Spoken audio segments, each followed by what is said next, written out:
Okay, so we're diving straight in today. Yeah, jumping right into it. We've got some fascinating information that you shared with us. It's all about breakfast routines Breakfast. Yeah, from a document actually called What I Eat for Breakfast.pdf. that's right. Straight from the source. Exactly. And I mean, who doesn't love a good deep dive into what people eat for breakfast? It's the most important meal of the day, or so they say. So they say, and we're going to see if Mark and Sarah agree with that. Right. Are they skipping breakfast or are they really taking it seriously? Yeah, are they believers? Are they just, grabbing a Pop-Tart on the way out the door? Or are they fueling up for the day ahead? Right. And I think the goal here isn't to say, like, this is the perfect breakfast that everybody should be eating, but to just sort of get a sense of how different people approach this, because there's no one right way. Exactly. And maybe spark some ideas for listeners, Totally. Yeah. Give them a little inspiration for their own breakfast routine. Yeah. And without overwhelming them, it's not a lecture on nutrition or anything like that. Yeah, no, this is just a fun little exploration It's a little exploration. of breakfast habits. Exactly. And I have to say, when I was looking at this source, I was really struck by the difference between Mark and Sarah's breakfast Oh, yeah. choices. Like, they're like night and day, Total opposites. total opposites. And I think that's a good thing because it just shows you there's so many different ways to approach this. Absolutely. It's all about personal preference. So let's start with Mark. Okay, so Mark's weekday breakfast seems to be all about efficiency and speed. He's a busy guy. He's a busy guy. He's got things to do, people to see, places to be. Gotta keep moving. Got to keep moving. So he typically goes for overnight oats or Greek yogurt with granola and fruit. Classic choices. Classic. Yeah, and I can really see the appeal of this for anybody who's listening who's like juggling a million things in the morning, whether it's work or kids or, just getting themselves ready. It's like you can still have a really good breakfast without adding a ton of time to your routine. Absolutely. And I think what Mark's choices show is that it's not just about speed for him. Right. It's probably also about sustained energy throughout the morning. Oh, for sure. Or maybe he just likes the simplicity of prepping it the night before. Yeah, and having it ready to go. So he can just grab and go. Exactly. So no excuses. No excuses. Gotta eat breakfast. Got to eat breakfast. Yeah. And I think what's really cool is that even with these simple options, there's still so much room for customization. Yeah. Like the source mentions adding things like chia seeds or a drizzle of honey. Oh, yeah. A little bit of nut butter.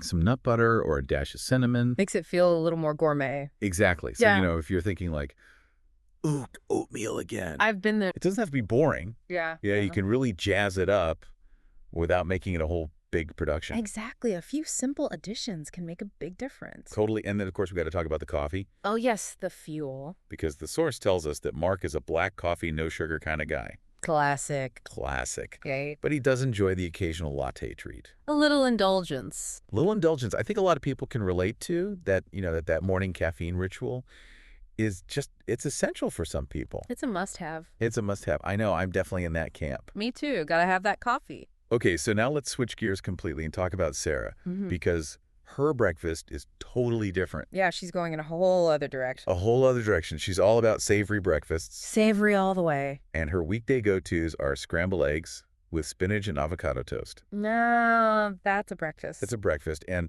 I think this really challenges the idea that eggs are like a weekend-only kind of thing. Right. It doesn't have to be super time-consuming. Exactly. And what's really interesting is that Sarah has a strategy for making this work during the week. She preps her veggies the night before, so she washes and chops everything. So in the morning, all she has to do is cook. That's smart. It is smart, and I think it's a really good tip for anyone listening who maybe feels like healthy eating is just too time-consuming. Yeah. That prep work can seem daunting. It can, but once you get into the habit, it probably saves so much time in the long run. Absolutely. And the source specifically mentions the benefits of avocado, Oh, yeah. all those healthy fats and fiber. It keeps you full and satisfied. And of course, it tastes amazing. It does. It really does. So it sounds like for Sarah, breakfast is not just about like fueling up. Right. It's also about enjoying the food. Exactly. It's like a mindful experience. Yeah. She's starting her day with intention. Okay, so now let's talk about the weekend because things get a little more indulgent for Sarah. Weekend vibes. Weekend vibes. She loves pancakes or waffles, but she makes hers with almond flour. Oh, interesting. So that's a gluten-free option. Which is great for people with dietary restrictions. Absolutely. Or maybe she just prefers the taste or the texture. Yeah, it could be. And the toppings sound amazing. She does fresh berries, maple syrup, and sometimes a dollop of whipped cream or some crushed nuts. Wow, now that's a decadent breakfast. It is. It's like a treat yourself kind of situation. Definitely a weekend indulgence. And to top it all off, she has a cup of herbal tea, either green or chamomile. Sounds so relaxing. It does, right? It's like setting the tone for a calm and peaceful weekend morning. Yeah, she's taking her time and savoring it. So, we've got these two totally different approaches to breakfast, but I think we can still pull out some common threads and some really practical takeaways for our listeners. Definitely. Let's break it down. Okay, so the first takeaway, and this is something the source really emphasizes right up front, is don't skip breakfast. It's so important. Even if it's something small, fueling your body in the morning has real benefits for your energy levels, your concentration, your mood. It sets you up for the day. Exactly. And, I'll be honest, sometimes I get so busy in the mornings, I just grab a granola bar on my way out the door.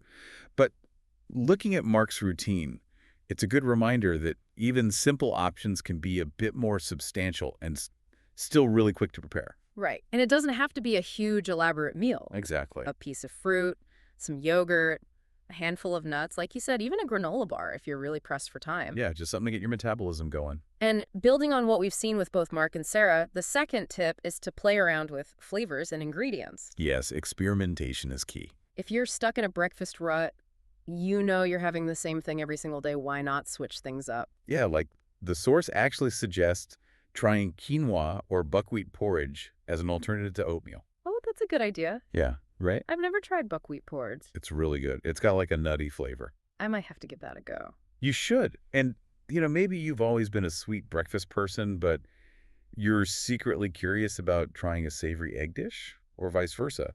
Right. What's stopping you? Exactly. Life is too short to be eating the same breakfast every day. Mix it up. Mix it up. And the final message from the source, and this is a really important one, is that breakfast doesn't have to be perfect. Oh, I love this one. There's no gold standard you have to meet. No breakfast police are going to come knocking on your door. Exactly. It's all about finding something that works for you, that gives you energy, and that you actually enjoy eating. It should be a pleasurable experience. It's the start of your day. You want to start it off, right? Exactly. So no guilt, no pressure. Just find what fits into your life and your taste buds. So true. And that brings us to a really interesting thought for you to consider this week. Okay, hit us with it. We've seen Mark's super efficient approach and Sarah's more elaborate but still manageable savory breakfasts. What small change could you experiment with this week to make your mornings a little more interesting or satisfying? I like that. Just a small tweak. Yeah, it doesn't have to be a huge overhaul. Maybe try a new ingredient. Yeah, or a different cooking method. Or just set aside 5 more minutes to actually sit down and enjoy your breakfast. Exactly. It's all about finding what works for you. And who knows, you might discover a whole new breakfast you love. That's the exciting part. The possibilities are endless. Bon appétit. Bon appétit.